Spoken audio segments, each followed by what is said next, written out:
couple of years back, two of my buddies and I decided we needed to get away for a few days. It was early fall and the weather had been just about perfect, cool nights, warm days, dry for the most part. I'd been working non-stop that summer and hadn't had a proper break in a long time. So when my friend Zach brought up the idea of heading out to Pisgah for a camping trip, I didn't hesitate. We didn't want a big production or anything. Just a couple of days in the woods to reset. No crowds, no reservations, no cell service. We had all camped plenty of times before, and none of us were strangers to the backcountry. So instead of booking a site at a designated campground, we decided to just hike in until we found a good, established spot and set up camp there. Nothing illegal or unsafe, just off the grid enough to feel like we'd really escaped the world for a bit. We met up on a Thursday morning and packed into one of our trucks. The drive to Pisgah took us a few hours. It was a long, winding road once we got closer, trees getting taller, the canopy thicker. By the time we parked at a small pull-off area near one of the lesser-used trailheads, it was well into the afternoon. We made sure everything was good to go. Packs checked, bear bags prepped, water filters, fire supplies, the basics. Then we just started hiking. We didn't have a particular site in mind. The idea was to hike a few miles in, keep our eyes open, and stop when we found a spot that felt right. After about 3.5 hours on the trail, we noticed a clearing that had clearly been used by other campers before. Fire ring of rocks, some stumps pulled around like makeshift seats, and flat ground just enough to pitch a few tents without rolling downhill in your sleep. It was perfect. We unpacked and got to work. Tents went up without issue. The fire took a bit longer.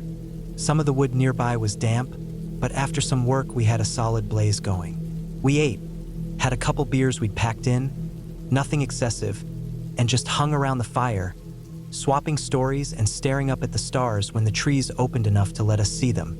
As it got later, we made sure to do what we always do in bear country. Everything with a smell. Food, trash, deodorant, toothpaste, gum, even wrappers, went into the dry bags and was strung up high in a tree about 30 or 40 yards away from where we were sleeping. We picked a tree a little way downhill over a small slope. We hung the bag properly, high and out from the trunk, nothing any animal could just grab easily. It was close to midnight when we decided to call it. I shared a tent with Zach, while our other buddy Will had his own. The second I got into the tent, it started raining, hard. Not just a sprinkle or passing cloudburst, but a sudden, steady downpour. The kind that makes it feel like someone is just dumping buckets onto the top of your tent. Wind started picking up too, pushing against the nylon with short gusts. But we were well staked in. We checked our tent spots before pitching, so nothing was on a slope, and the ground didn't feel like it would flood. Once I was in my sleeping bag, dry and warm, I passed out almost instantly. I don't know how long I was asleep, but sometime in the middle of the night, a crack of thunder jolted me awake like a slap in the face. My heart was pounding, and for a second I didn't even know where I was.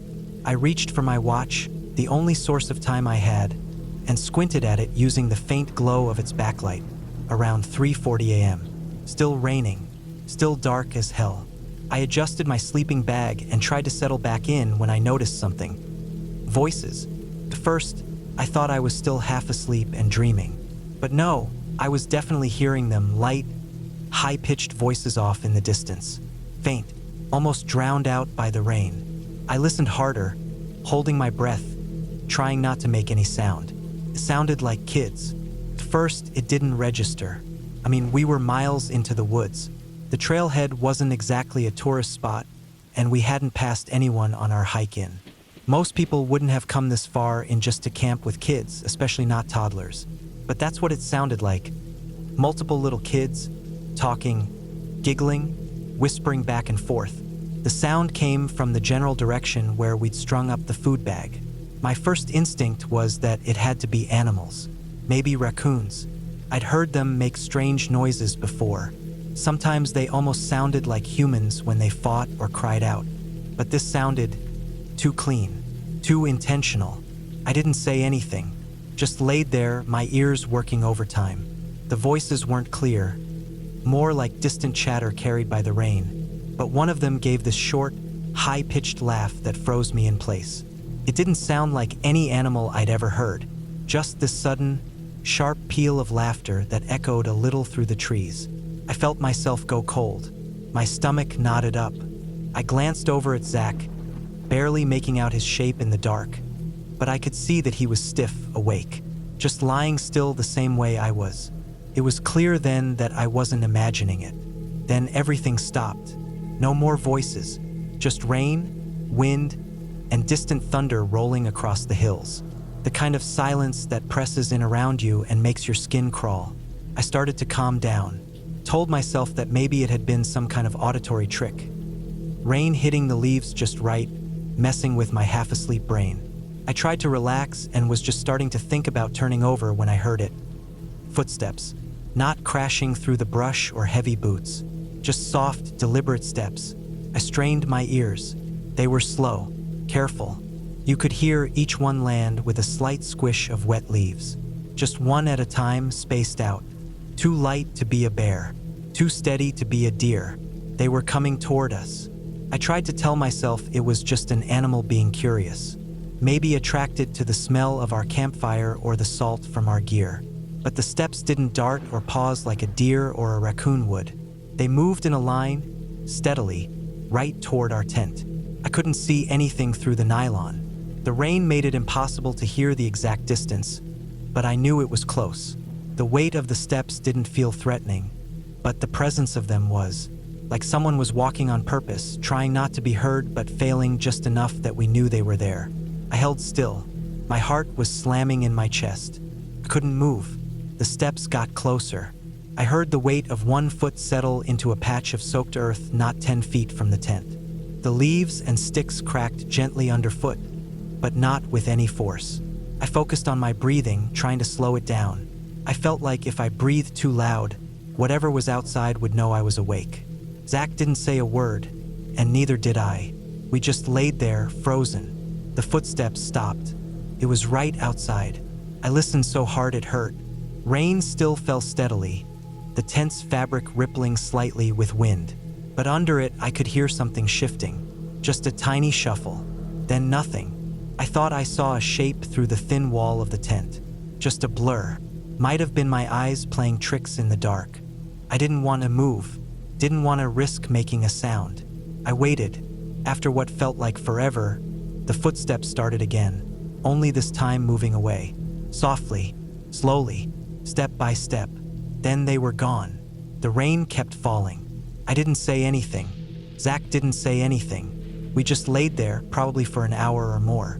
Eventually the adrenaline wore off, and even though I didn't think I'd sleep again, I must have passed out. In the morning, the storm had passed. The ground was soaked, the air heavy and thick with mist.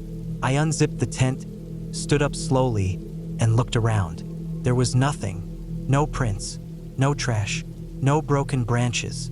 I walked over to where we had strung the food, heart still beating a little fast. The bag was untouched, hanging just where we left it. I looked around at the ground, trying to find any kind of print or mark. The soil was wet but covered with leaves and pine needles. Nothing obvious stood out. Eventually, we packed up. None of us said anything about the night. I didn't ask Zach what he'd heard. He didn't ask me. Will didn't say anything either, though maybe he'd slept through it. Or maybe not. We hiked out that day.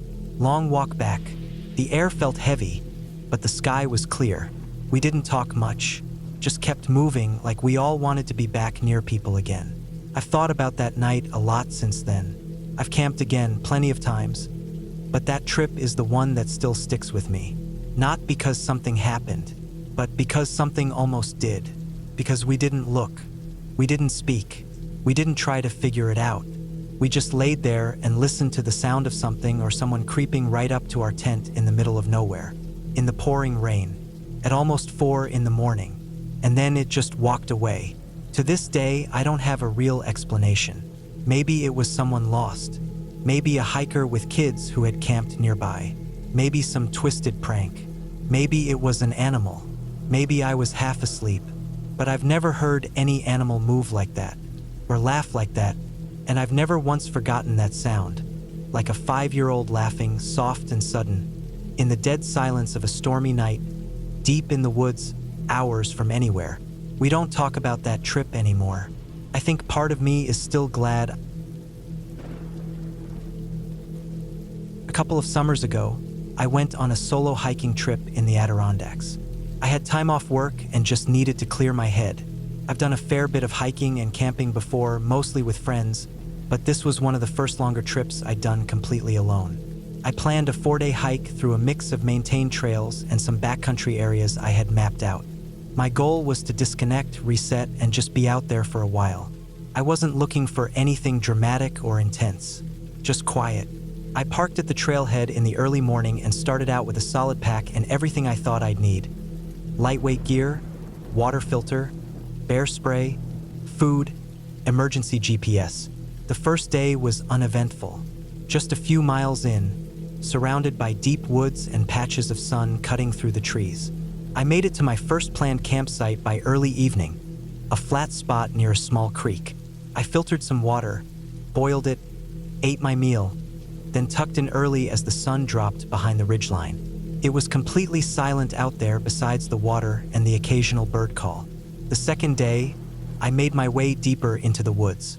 There was a rough trail for a while, but it faded as I moved north. I followed some older markers and navigated with my map and compass. I didn't see a soul all day, which was the point. The quiet felt good at first, like I could breathe better than I had in months. It was the kind of stillness that made you realize just how loud normal life always is. By the third night, I had hiked into a section that barely had any trail at all. Just overgrown game paths and occasional signs of other hikers who'd passed through long ago. I set up camp off a flat clearing ringed with pine and birch. It looked like it had been used before, maybe years ago. Old fire ring, logs pulled up around it. The place had a strange quiet to it. No wind, no bugs, no distant rustling. I noticed that as I sat eating dinner, but didn't think too much of it. Forests can be moody like that. They can go dead quiet for hours. It wasn't until after dark that things started to get weird. I had climbed into my tent and turned off my headlamp. I wasn't sleeping yet, just laying there, listening. That silence was still there. I didn't hear any wind in the trees, which was strange given the front that had been forecasted. I expected at least a little movement. I couldn't even hear insects, not even the buzz of mosquitoes. Then, sometime after midnight, I heard what I thought was a child. Just a quick sound, almost like a high-pitched giggle or a burst of strange chatter. It was distant, but it stood out immediately. It didn't sound like a bird or an animal I recognized, but it was short, almost like a syllable or two of a voice. I lay completely still, listening. At first, I thought maybe it was some sound carrying oddly from far off, maybe hikers on another ridge. But there wasn't supposed to be anyone within a few miles of where I was. I tried to tell myself it was a bird, some kind of loon or owl. Some birds make sounds that are hard to believe, but the tone of it bothered me. It didn't sound like an animal call. It sounded like someone talking, not words, more like syllables strung together in a weird, stuttering way. Gibberish, high-pitched and light, but with the rhythm of human speech. Came again a few minutes later, couple of syllables, almost playful, then silence. That's when I started to feel a deep, low-level fear. Nothing big or dramatic, just a tension that settled into my gut. My brain ran through every logical explanation. Porcupines. I'd heard before that they can make creepy noises, even vocal sounds that resemble chatter. But I'd never heard it myself. I stayed still in my sleeping bag and listened for a long time. The noises came again, short, infrequent, sometimes closer, sometimes farther away. Always the same pattern, 2 or 3 gibberish syllables. Then quiet. A minute or two later, another burst. I thought about unzipping my tent and shining my light, but I couldn't bring myself to do it. I didn't want to see anything. I didn't want to confront whatever it was, even if it turned out to be something stupid like a porcupine making weird noises. Then came the footsteps. They started light, very soft, just the sound of something moving over dry pine needles and leaves. I've heard deer move through woods before, and this was lighter than that. Not the deep crunch of a hoof, but still too heavy to be a rabbit or squirrel. It wasn't constant either.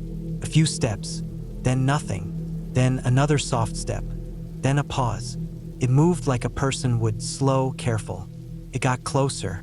I couldn't tell exactly where it was, but it felt like it was circling the clearing, just at the edge of where the trees started. I heard the gibberish again, a few high-pitched syllables, playful, like a kid talking to themselves. I lay perfectly still in my tent, barely breathing. I kept one hand on my flashlight, the other gripping my knife, not because I thought I'd need it, but because I needed to feel like I had some control. My heart was pounding so hard I thought it might be loud enough for whatever was out there to hear. Eventually, the sounds stopped. No footsteps, no chatter, just silence again. I stayed awake for a long time, probably hours. I must have drifted off at some point, but I don't remember doing it. I woke up at first light, my body sore from tension and barely sleeping. I slowly unzipped the tent and stepped out. Everything looked normal. My food bag was still hanging high in the tree where I'd strung it. No signs of disturbance. The fire ring was undisturbed. No tracks, no movement. The woods were still quiet, but not unnaturally so. Birds had started singing again. I heard a breeze in the trees. Whatever had happened in the night felt distant, like a dream. I packed up quickly. I wasn't supposed to hike out until the next day, but I changed my plans. I took the most direct path back toward the main trail. I hiked fast, barely stopping to eat or rest. I kept looking over my shoulder, listening for anything out of place. But nothing followed me. I didn't hear the chatter again. It wasn't until I got back home that I started reading up on animal noises. I found out that porcupines can make sounds that people describe as sounding like gibberish, almost like children muttering to themselves. High-pitched, playful. Some people have recorded them and the noises are eerie, no question. It made sense. The sound, the tone, even the occasional laughter-like chirp. It was probably a porcupine, walking around my camp, but that didn't explain the footsteps. Porcupines aren't exactly stealthy. They waddle. They don't move like something creeping in circles. They don't walk like a cautious person. And they definitely don't pace the edge of a camp like they're thinking about stepping closer. Maybe there were two animals. Maybe one made the noise and something else was walking. I don't know. But I do know this, it didn't feel natural. I've been in the woods plenty of times, heard all kinds of strange noises, had bear encounters, seen foxes scream in the dark. But this was different, felt wrong, like something was watching, deciding. I've been back out hiking since then, but I stick to places where I know others will be. I still like the solitude, but not the total isolation. I haven't gone that deep into the backcountry alone again. I didn't tell many people about that night, just a couple friends who also hike. Most of them laughed it off, blamed it on animals or dreams or the way your mind plays tricks when you're tired and alone in the woods. And they're probably right. Maybe it was just a porcupine. Maybe the footsteps were a deer. Maybe I imagined the rest. But deep down, I don't think so. There was something in those woods that night. Something that walked like a man and spoke like a child. And whatever it was, it didn't want to be seen. It just wanted to get close.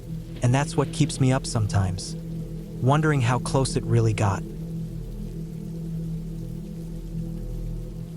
A few years ago, I went on a solo backpacking trip in North Carolina. I'd done solo trips before, so this wasn't something new or out of my comfort zone. The idea was just to get away for a long weekend and cover some backcountry miles where I wouldn't run into too many people. I chose a stretch of trail that I hadn't hiked before, in an area where the terrain was thick with woods and mostly unbroken forest for miles. I parked at a small trailhead with a dirt pull-off and checked the weather. It looked clear enough. A little chilly at night, but nothing unusual. My pack had all the usual stuff: tent, sleeping pad, food hung up in a bag, bear line, water filter, extra socks. I hit the trail by mid-morning, aiming to get at least 10 miles in before finding a place to set up for the night. The hike in was peaceful. No one else on the trail, not even any recent boot prints. The woods were thick but not suffocating, just an endless run of hardwoods and pine, the kind of landscape that gets real quiet the deeper you go. I stopped a few times for water and to mark my map. I passed a few decent spots to camp, but kept going until I found one that felt just right. It was a small clearing not far from a creek with flat ground, a couple of trees spaced perfectly for hanging my food, and enough cover to stay out of the wind. I set up my tent, filtered water, and got my little alcohol stove going for dinner. As the sun dropped, the forest around me started to change. Not in a creepy way, just in the usual way that it gets quieter, more still.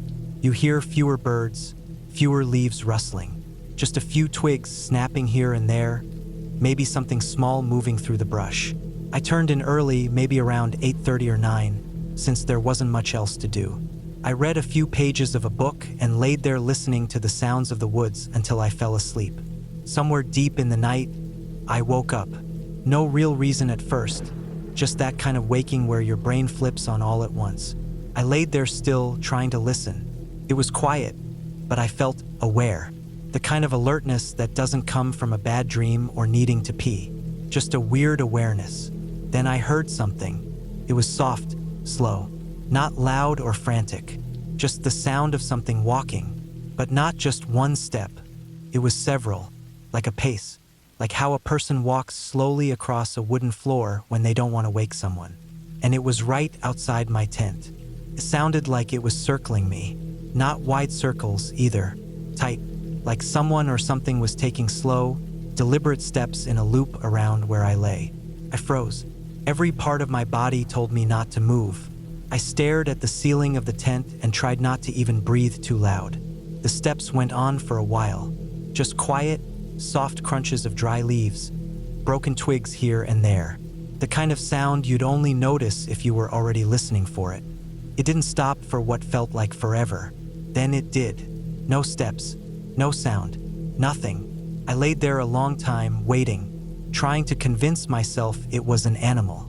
But something about the way it had paced was just wrong. Animals don't usually circle. They skitter or move fast or stay still. This wasn't like that.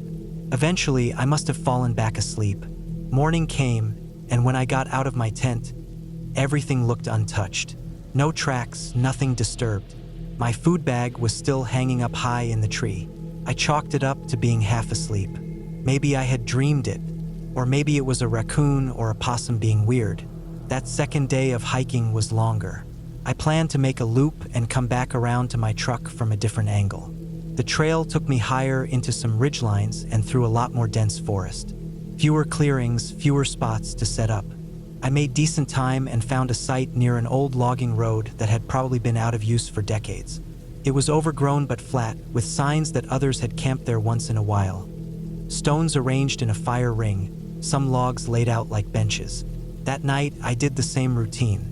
Made dinner, cleaned up, strung the bear bag, and went to bed early. My legs were sore from the miles. I passed out fast. Sometime in the middle of the night, the same thing happened. I woke up with a jolt.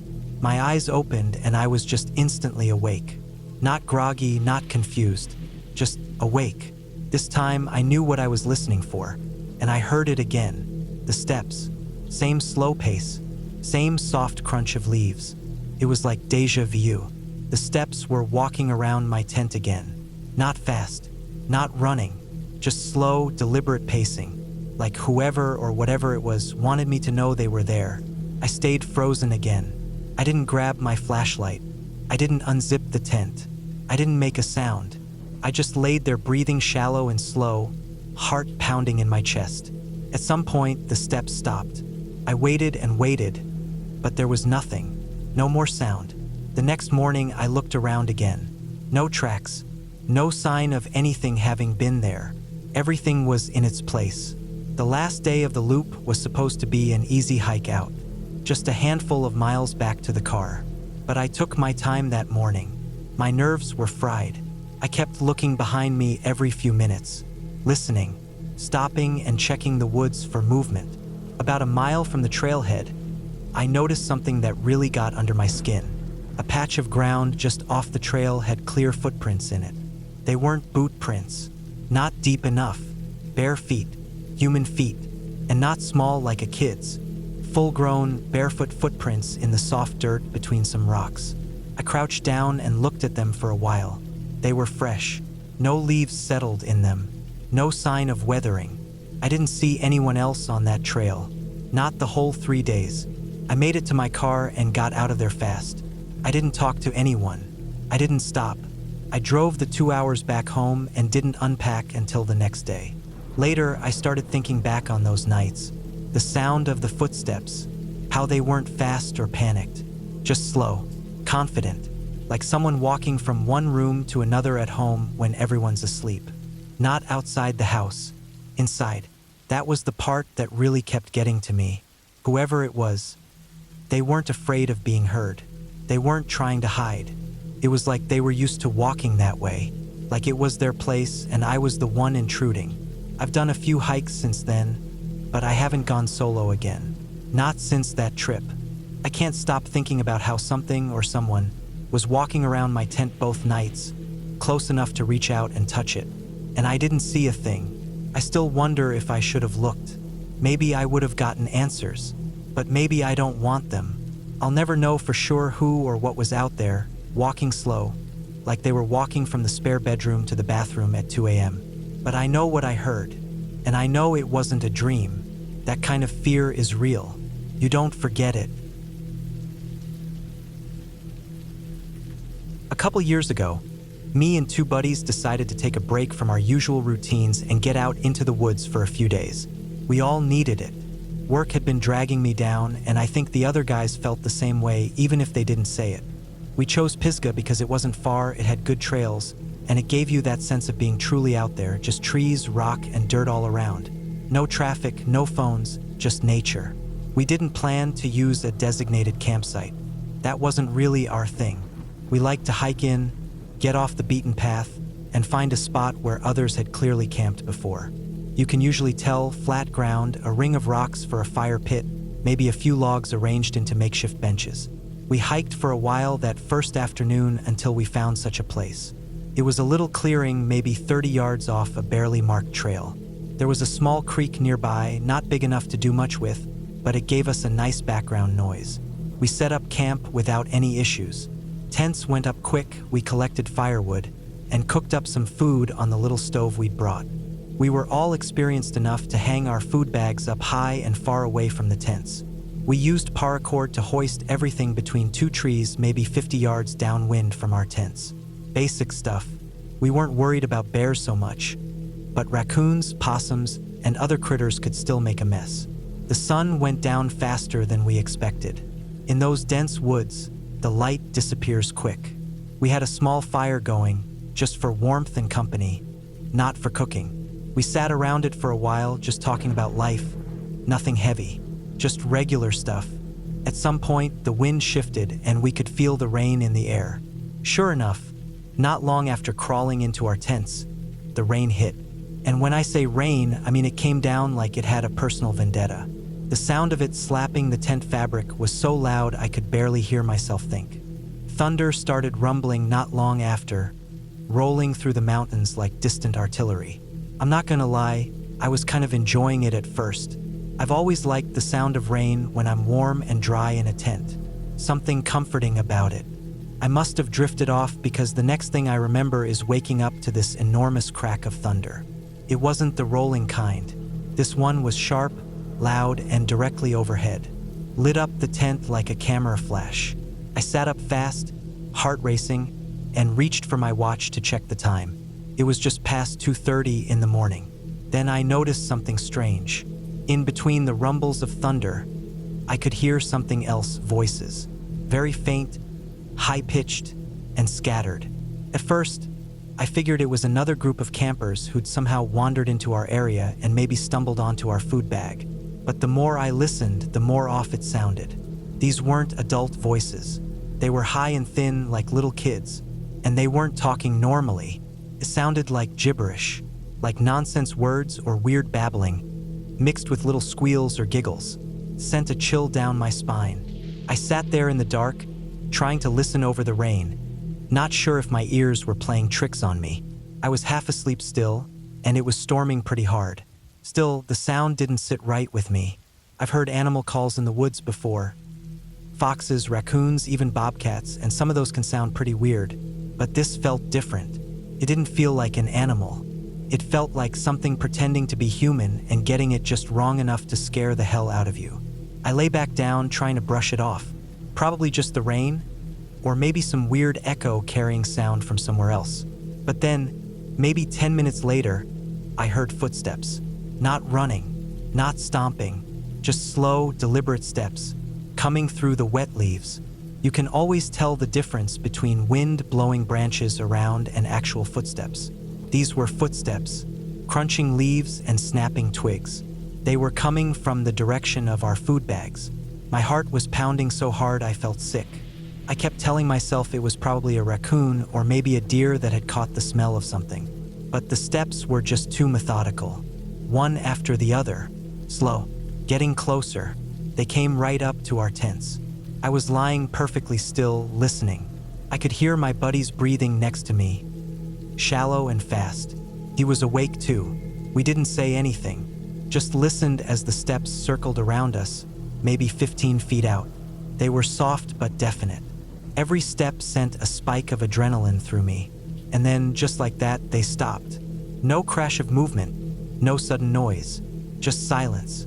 Even the rain had started to lighten up a bit, so it felt even more unnerving. I waited, barely breathing. Nothing happened. Nothing moved. Eventually, after what felt like an hour, I must have passed out from exhaustion. When I woke up, it was around 7 a.m., and the rain had stopped. Everything was wet and gray, but calm. I stepped out of the tent and looked around. There were no prints that I could see, but the ground was a mess of wet leaves, so it would have been hard to tell anyway. The food bags were untouched, still hanging high where we left them. The other two guys looked just as wrecked as I felt. We didn't talk about it much, maybe a few words, but nobody said anything real. We just broke camp, packed up our stuff, and hiked out. Looking back, I keep telling myself it was probably an animal. Something small, like a porcupine or a raccoon. I've read that porcupines can make strange noises, sometimes almost like a child trying to talk. Maybe that's what we heard. Maybe in that half-asleep state, my brain twisted it into something more human-sounding. But the footsteps, that's harder to explain. Maybe a deer, maybe even a person, though what the hell someone would be doing out there at 3 in the morning in the middle of a thunderstorm, I'll never know. We didn't see anyone else on the trail the whole time we were out there. One of my buddies swears we camped on some Indian burial ground. Says he felt weird the moment we set up. I don't know about that. I'm not into that kind of thinking. I think the woods are just weird sometimes. Your senses don't work the same out there. Everything is quiet, and your mind fills in the blanks with things you don't expect, especially at night, especially when you're tired. Still, I've never camped in Pisgah since. Not because I'm scared exactly, but that night got under my skin in a way I can't explain. It felt like we weren't alone out there, and not in some magical or haunted way. Just watched, observed. Something knew we were there, and whatever it was, it walked right up to us in the dark, circled our tents, and left without a trace. That's the kind of thing that stays with you. Not the stories, not the ideas. The fact that something real came that close, and we never even saw what it was. I was born after my family left the Soviet Union, but growing up I heard plenty of stories about what life was like back then. Most were about hardships, the way people had to make do with little, the culture of mistrust, or the cold silence of long winters. But the story that always stuck with me was one my dad told me about a hiking and kayaking trip he went on with his friends the summer before they left the USSR for good.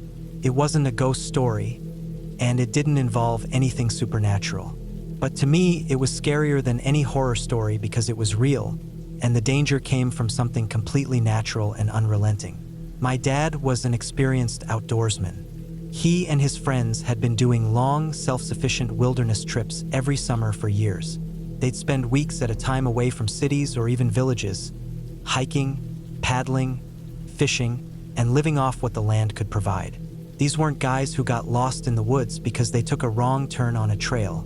They were strong, careful, and knew how to read maps, weather patterns, and natural signs. So, when he said he'd gotten well and truly lost, it caught my attention. The trip took place in the far north of Siberia, in a region full of rivers, low mountains, dense forest, and bogs. The kind of place where there are no real roads, just logging paths or reindeer trails. Their plan was to paddle a series of rivers, portage where needed, and hike in between to reach another river system that would take them near a remote railway station. The whole thing was supposed to take about 3.5 weeks. They brought with them folding kayaks, the kind you pack up and carry like a large duffel bag, along with enough dry goods for maybe 2 weeks. The rest of the food they planned to catch or forage. The rivers were clean, and fish were abundant. They had a shotgun and a small caliber rifle for hunting. They also had maps, a compass, and a pretty solid understanding of how to navigate. What they didn't know was that far up north, the magnetic compass could start to give wildly inaccurate readings. Something to do with magnetic declination, the difference between magnetic north and true north. In most places, it's not a big deal. You might be off by a couple degrees. But this far north, and especially in areas where magnetic anomalies existed due to iron-rich rock formations, the error could be huge. They didn't know that, and they didn't correct for it. The first week of the trip went according to plan. They paddled down the initial river system, camped in mossy clearings, caught grayling and pike, and even managed to shoot a couple hares. The days were long, almost endless, with only a few hours of dusk-like twilight at night. The weather was clear and warm, full of mosquitoes but manageable. They were careful with their camps, stashed food away from their sleeping areas, and didn't see another human being. The trouble started in the second week. After a long portage, they started down a river that, according to their map, should have been leading them west toward a confluence with another major waterway. But something felt off. The flow of the river didn't match what they expected. There were landmarks they thought they should see that never appeared. A sharp bend in the river they were counting on to orient themselves never came. For 2 days they pressed on, assuming they'd made a miscalculation or perhaps the map was out of date. By the third day, they started to realize that they weren't just off track. They were completely turned around. When they took bearings with the compass and tried to match them with the sun's position, things didn't add up. They tried bushwhacking to a hilltop to get a clearer view, only to find endless forest stretching in every direction. Still, they weren't panicked. They had food. They had clean water. The summer days were mild. But what they didn't have was any way to really know where they were. They made a decision to backtrack the river, assuming they'd recognize something they'd passed. But even that proved hard. Rivers change subtly, and what seems familiar in one direction can look totally alien from the other. Days passed. They set up base camps and tried radiating out to find some kind of trail or sign. They kept careful notes, sketched their own maps, but nothing made sense. They even began to question the compass itself, which, unknown to them, was leading them deeper into the wrong direction due to magnetic variation. They estimated they had been lost for 5 or 6 days when they finally accepted that they were no longer just off-route. They were stranded. This realization changed the tone of the trip. My dad said that's when the fear started creeping in. It wasn't dramatic. No one broke down crying. But the mood changed. Jokes became fewer. Everyone moved with more urgency. They began rationing food a little more strictly, even though fish were still plentiful. They checked and rechecked their firewood supplies. They started talking quietly about the calendar. Summer wouldn't last much longer. In a few weeks, the nights would get colder. After that, the days would start shrinking rapidly. In the far north, winter didn't ease in. It slammed down fast.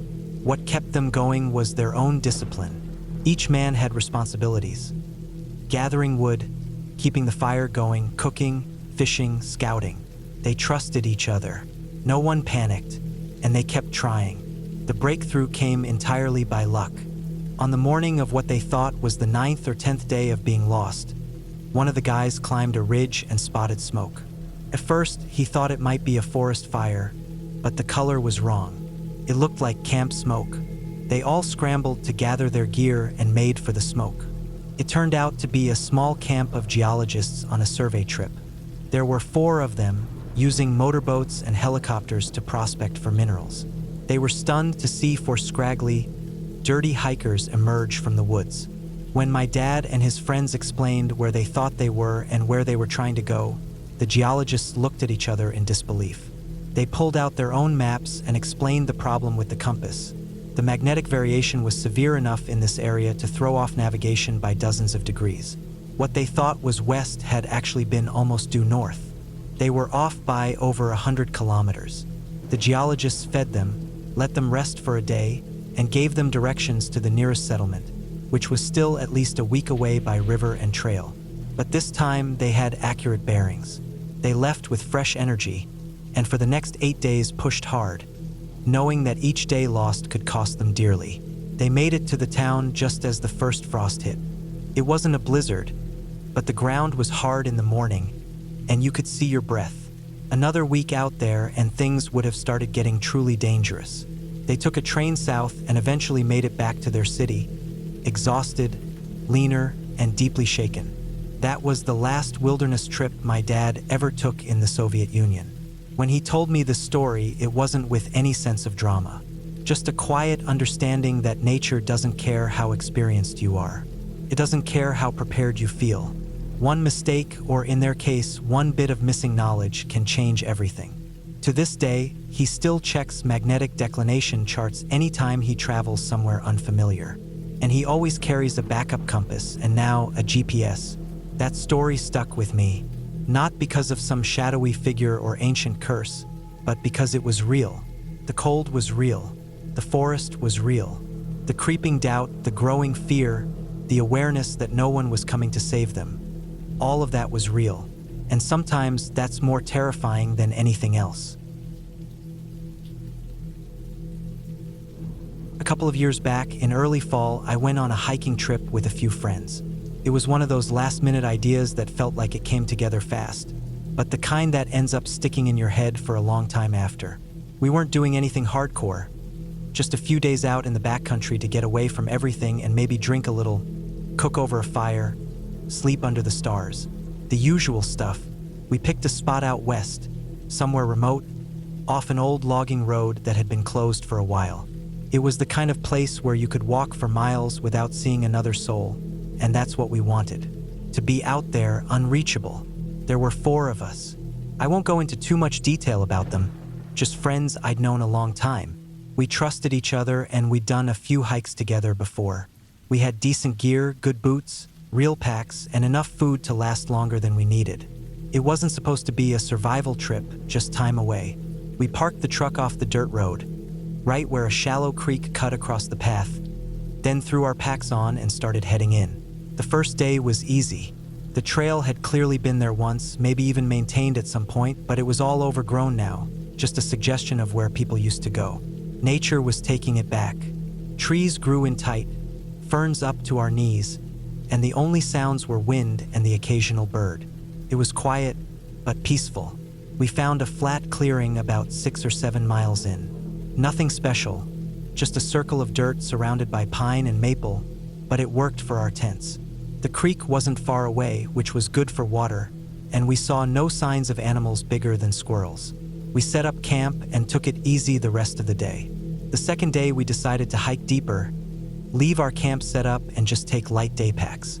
We followed a different trail, less of a path and more just pushing through thick brush in a general direction. A lot of it was slow going, thick undergrowth, fallen logs, all that. We had to be careful not to twist ankles or trip on roots, and we marked a few trees just to make sure we wouldn't lose our way back. We were probably 5 or 6 miles out from our base camp when we stopped.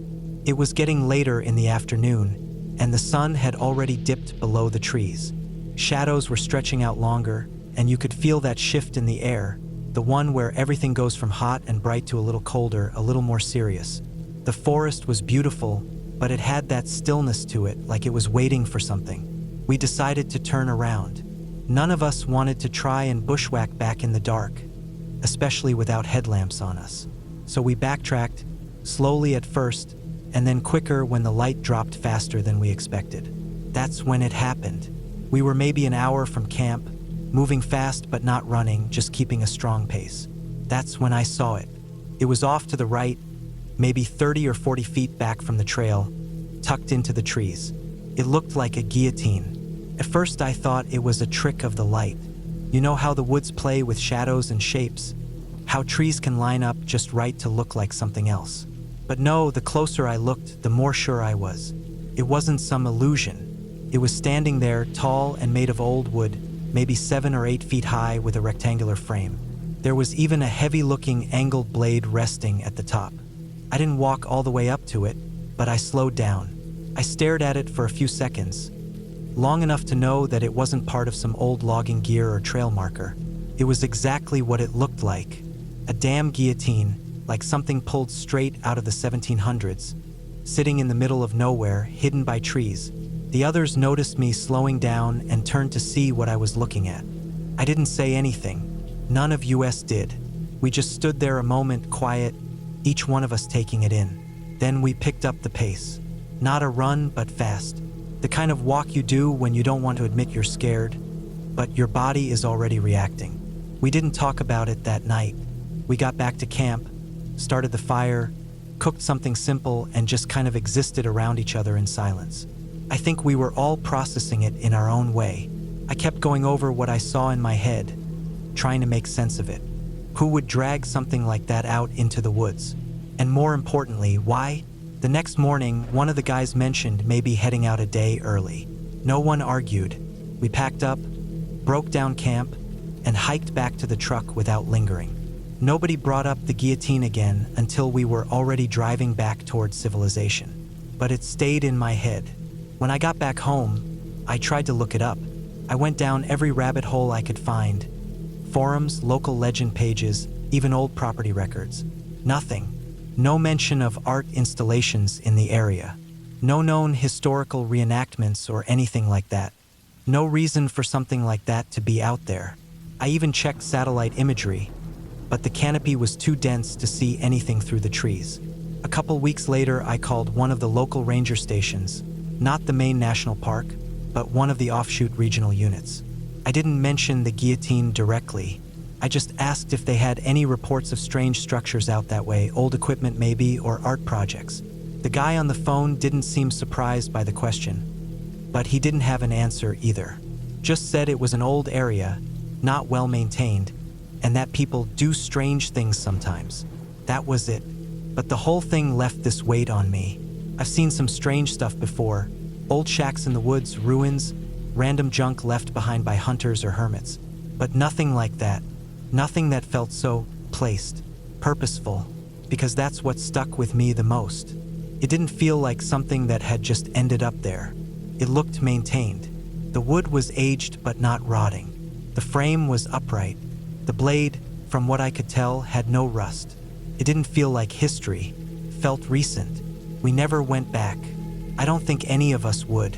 I've gone hiking since plenty of times, but I keep to more well-used trails now. I still love the forest, still love the solitude and the quiet, but that trip changed something. It reminded me that out there, beyond the marked trails, beyond cell service, there are still places people don't talk about. Places where something might be waiting. Not monsters, not ghosts, just people. Or maybe the signs they leave behind. I don't think about it every day anymore. But when I do, when the memory shows up again, it's always the same moment. Not the hike, not the campfire, just that still frame in my mind.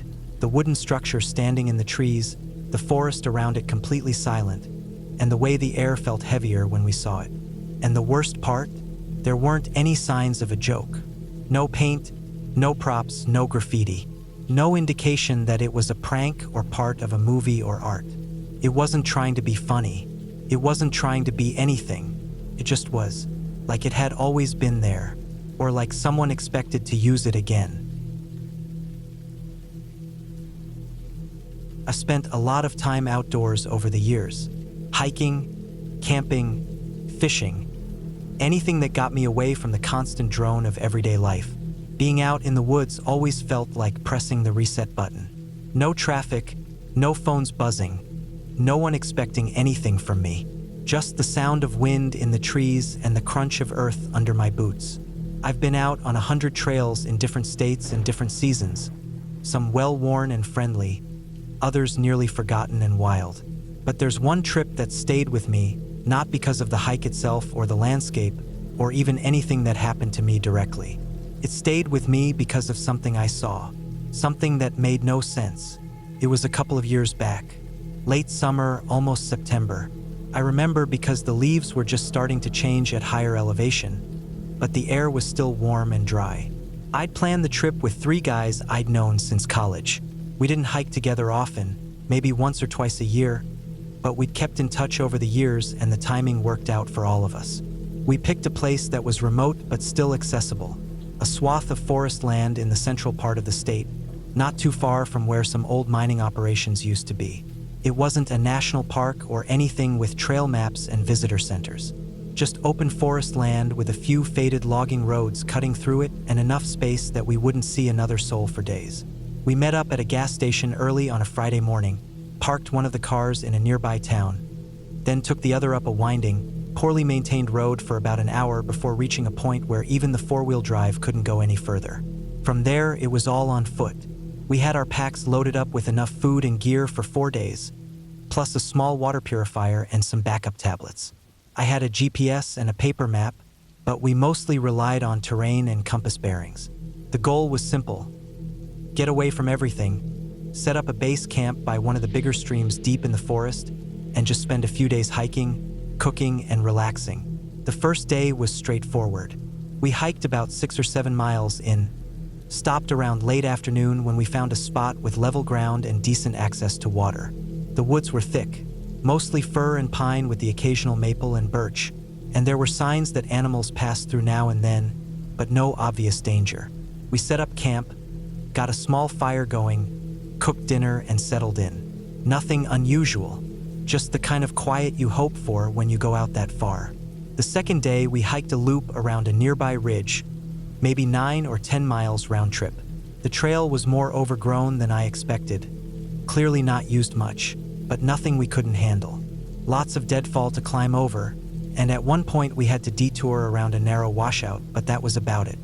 We got back to camp just before dusk, made dinner, shared a couple of drinks, and turned in early. It was on the 3rd day that things took a turn. We had decided to push out west from our base camp toward a higher elevation area where the old map showed a clearing, possibly an old firebreak or a meadow. It looked like it might have a good view. The terrain got steeper as we moved, and the undergrowth started to change. Less pine and more scrub, thicker vines creeping across the ground. We weren't following any real trail anymore, just picking our way through based on landmarks and the map. It was slow going, and the brush started to close in tight, making visibility difficult in places. A couple hours into the hike, we reached a point where we had to start descending into a shallow ravine before climbing again toward the clearing. As we made our way down, the woods got oddly quiet. I noticed it because I was trying to listen for birds, maybe spot a hawk or something overhead, but there was nothing, not even squirrels or the sound of bugs, just our footsteps and the occasional rustle of branches. We were maybe halfway down the ravine, walking in a staggered line, when I saw it. At first, I thought it was some kind of fence.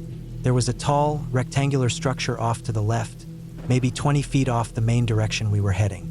The trees around it were thick, and there was enough undergrowth to make it hard to see clearly, but something about the shape caught my attention. I slowed down and angled toward it, pushing through a few clusters of ferns and low limbs. The others were ahead and didn't notice I'd veered off right away. As I got closer, I realized it wasn't a fence. It was a guillotine, an honest-to-goodness guillotine. No exaggeration, no metaphor.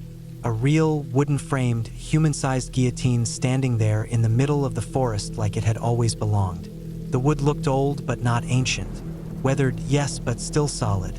The uprights were thick beams, bolted together at the top with rusted metal brackets. The blade was mounted on a sliding mechanism inside the frame and sat locked at the top, angled and heavy. There was a rope wound through a pulley system and tied off at the side. Below it, there was a wooden platform stained dark in places, with a neck-shaped groove cut into the front edge. A small wooden basket sat at the base. I stood there and just stared at it. My mind was trying to process what I was seeing, trying to reason it away. It had to be a prop. Maybe someone built it as a joke or for a movie or something. But there was no trail here, no vehicle access for miles, and no reason to drag something that sized this far into the woods. It wasn't marked, wasn't surrounded by any signs or fencing. It was just there. And the worst part? It looked maintained. Not pristine, not polished, but clearly not abandoned either. The blade wasn't rusty. The wood wasn't rotting. The ropes weren't frayed. It looked ready, like someone could come out and use it right then if they wanted to. That realization hit me like a punch. I stepped back, heart suddenly hammering in my chest. My stomach turned. I remember feeling an overwhelming sense of wrongness, like I'd crossed a line I shouldn't have. This wasn't some historic leftover or clever prank. This was deliberate. It had purpose. I backed away slowly, keeping my eyes on it, then turned and quickly caught up with the others. I didn't say anything right then. I just wanted to put distance between us and that thing. We finished the hike to the clearing, but I barely paid attention to the view. My head was somewhere else. The others noticed I was quiet, but no one pushed it. We turned back not long after and made it to camp by late afternoon. That night I didn't sleep much. Every sound in the woods set me on edge. I kept thinking about the guillotine, about how out of place it was, and about the kind of person who would build something like that and leave it out there. Or worse, use it. I finally told the others about it the next morning. I kept it simple, just said I saw something weird off trail. One of them wanted to go back and see it. I shut that down fast. I didn't want to be anywhere near it again. None of us argued. We all packed up and hiked out that day, moving fast and sticking to the more direct path back to the truck. Once I got home, I went into research mode. I tried to find any information about structures like that in the area, anything that might explain it. I found nothing. No art projects, no survivalist blogs talking about backwoods props, no weird local legends. Nothing. I even checked for missing persons in the region. Found a couple of cases, but nothing directly tied to that location. I reported it anonymously through a tip line a few days later. Gave rough GPS coordinates, described the structure, and left it at that. I don't know if anyone ever followed up. I never heard anything, and I never went back to check. I still hike, but I'm a lot more selective now. I stick to established trails, ones with signs and other people. The woods are still beautiful, still peaceful in the right circumstances, but I carry that memory with me. Not because I was in danger, not because anything happened to me directly, but because it showed me something I hadn't really understood before. Out in the deep woods, the world feels different. Laws feel distant, help feels far away, and some people, just a few, take advantage of that. They build things where no one will see them. They do things they couldn't do in town. And sometimes, if you're unlucky, you stumble across the leftovers. I don't know who built that guillotine. I don't know why it was there, or if it was ever used. But I know what I saw. I know it was real. And I know that no one put it out there for laughs. Whatever purpose it served, it wasn't meant to be found. And that's the part that still gets me. It was meant to be hidden, but we found it.